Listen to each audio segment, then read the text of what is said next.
What up? Vader Games in the building. Vader Games TV. This is episode 2 of I Respectfully Disagree. You can obviously tell by the title of the show that it's something new that I've been working on. And it gives me a chance to actually share my thoughts with regards to some of the football content that I consume. So thanks for the amazing feedback. The last one done dealt with a show with Team Copish. Shout out to those guys. Excellent show. Liverpool fans. Great content. Definitely check it out. The episode today, or tonight, I should say, has to do with the football terrace. I'm going to make sure that the link will be in the description. Definitely check out the channel, support it, subscribe, be a part of that community. Amazing content being built out there. And with that amazing content and the amount of shows that actually pipe through that channel, there's going to be some things that you're going to like, you're going to love, you're going to agree with. And then there's also going to be some things based off of the host, based off of guests, that you're going to be like, this is absolute nonsense. I don't want to let this slide. I got to chime in. All right. You can do your part chiming in the comments. If you happen to catch these shows live, which unfortunately I don't often get a chance to, you can actually interact right then and there. But this episode, and I saw the posting on Twitter and commented instantly because I totally disagreed with the take. All right. I don't even know how I'm going to really start this off other than let me give you some context. So this show in particular, and again the link will be in the description, was talking about a lot of things within the EPL, within Champions League, and I think into a build-up heading into the FA Cup.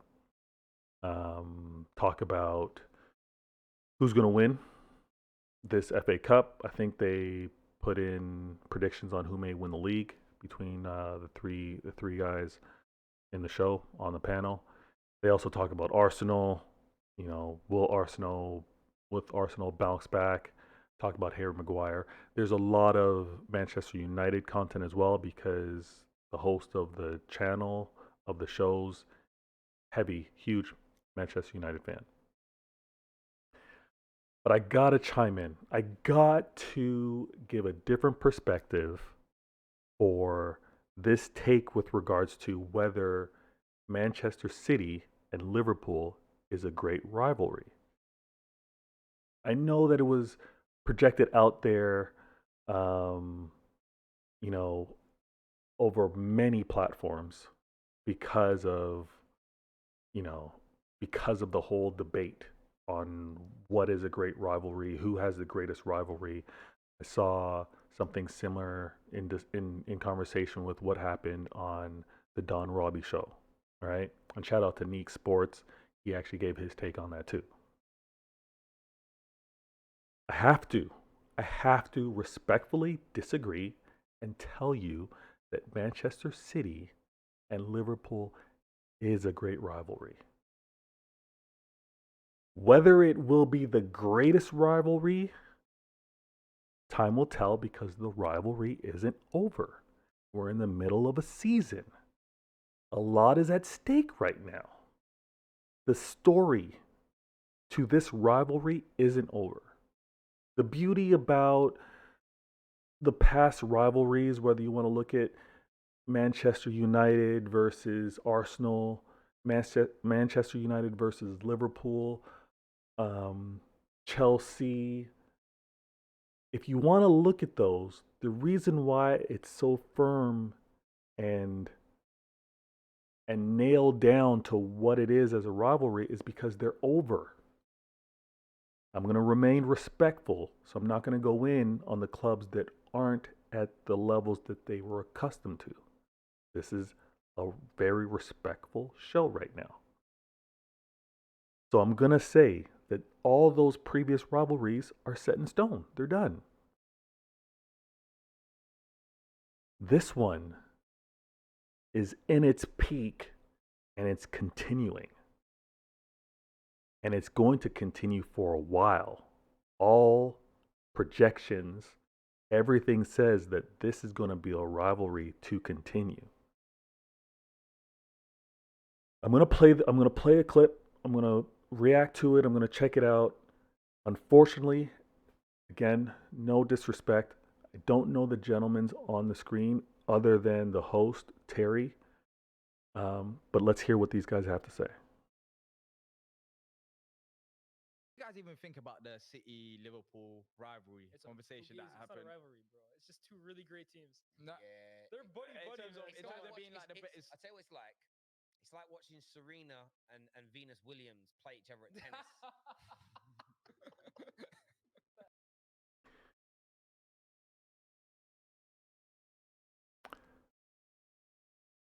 Why did that catch so many jokes? If you know, Serena and Venus were at the height, at the peak of tennis. What they were competing for, the ultimate glory, the trophy that only one gets, they were fighting for within the same family. Think about that rivalry for a second. Think about that rivalry. You are actually family with who you're competing with. That's a when you really think about it, that shouldn't have caught laughs. That should have been mad serious. That should have been mad serious. No, but in terms of quality, I feel like top class. yeah, it's 100% up there. But it depends on how you see the rivalry Again, conversation. it's all dependent. So I'm old They're too enough. nice. But They're I'm too old nice enough to to each remember. other. Okay.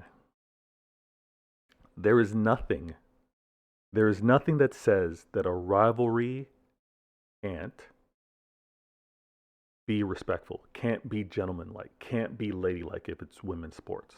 There's nothing that says a rivalry can't be nice. You're battling for the ultimate success. That's the intensity.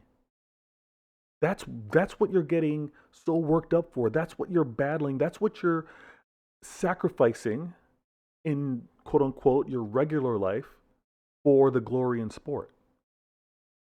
I tweeted as soon as like this posted, and I think it was like within minutes. I got the notification and I saw it, and I quickly watched a video that posted where Terry's talking about this rivalry is more of a Serena and Venus. Kind of faded out after that, and I actually, you actually need to flip it. You need to flip that kind of analogy because within tennis, you had some of the most intense rivalry between Nadal and Federer. And this rivalry went on for years. Years. And arguably, these are two of the best to have ever done it. And I want to say only one major trophy separates the two. But it, as intense as the rivalry was, as almost automatic as it came to expect those two in the finals of the majors every time, the rivalry remained respectful. It was nice. But winning that trophy, we know what winning the trophy means in terms of sponsorships, new deals, legacy. We know what they're playing for. We know why it's intense. We know why it's so key. How you conduct yourself, not going to the lower levels, not getting rowdy about it, doesn't take away from the rivalry. It being too nice. And I'm going to point out why this rivalry between Liverpool and Manchester City isn't too nice. What happens on the field has been intense, and it's been intense from time. It's had some major moments. So let's hear some more about what these guys have to say. I've seen a lot of mad takes on this in the last week. So, Pete Wenger and Pete Fergie's teams played brilliant Yeah. football as well. There's no doubt. Yes, points totals now are higher, but look, football is gradually over the last 30 years because of sports science and fitness and money in the UK has become better, not better, but like more intense and a bit more cutting edge. People maintain their form for longer, squads are bigger, thicker, deeper, everything. You got to remember, Man United were winning trebles with people like Jonathan Greening and David May on the bench. Like, but everyone's squads were thinner, so it was harder to win as many games back.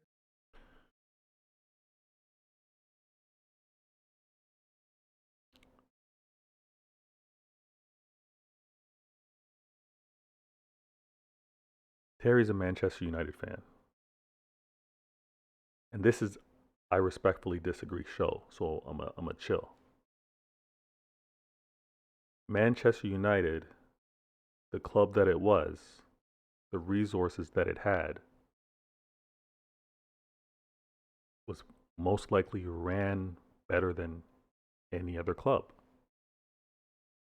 And sports science and players and squads and all the innovative learnings that are happening today, it was still all equal, relatively equal back in the day. If one team drank after games, the other team pretty much drank after games. The culture in terms of fitness was pretty much universal amongst the clubs. So the point tally, if you're the better club, you're getting the wins. It's really that simple. It's all relative. So the teams not being able to get the point tallies that they do now more so speaks to how the teams perform themselves. That's it. Manchester City and Liverpool, we can all agree, we should all agree, that it's been taken to another level. We need to accept that with the sports science, as Terry's talking about, with the improvements in terms of innovation, it happens across the board. I think the difference here is these two coaches, Pep and Klopp, can be strongly argued that they are the two best managers in the world. And because of that, they are clearly the two best performing clubs in the EPL. Why they are so separated points wise from the rest. When everything's clicking, they're able to get their teams to perform to nearly 100 points. Let's hear some more of this. But at the end of the day, people like to rewrite history all the time. I'm not going to do that. I never compare eras. But you can compare the rivalries, what they meant. And Man United and Arsenal were the best Premier League rivalry. They had the great football, and then there was the needle and hatred in the fixture. Off the pitch as well, like the tunnel. That's what it's about, bro. Everyone keeps. I was the one saying they were trying to compare it to Barca Real between Pep and Mourinho, and I was like, bro, if you weren't there, you didn't see the hatred, you didn't see the vitriol, and people are like, oh, do you want football to be WWE? But the fact is, the storyline creates the rivalry. That take though of like I've seen people say this week, anyone that wants these word violence, anyone that wants violence in the rivalries, it's toxic masculinity, and I'm like, it's not about that. Like no one. Again, there was a little eye poke in with Jose. Man United and Arsenal no one got punched or beaten up. No. There was physical elements to it, but it was part of what made the day even better. Now I don't want to see anyone get punched or kicked or legs broken, anything mad like that. It's not violence people are after. It's Gary Neville on what was his name? Jose. Oh my god. Yeah, God rest, borderline violence. Yeah, no, I hear that. And for me, look, this is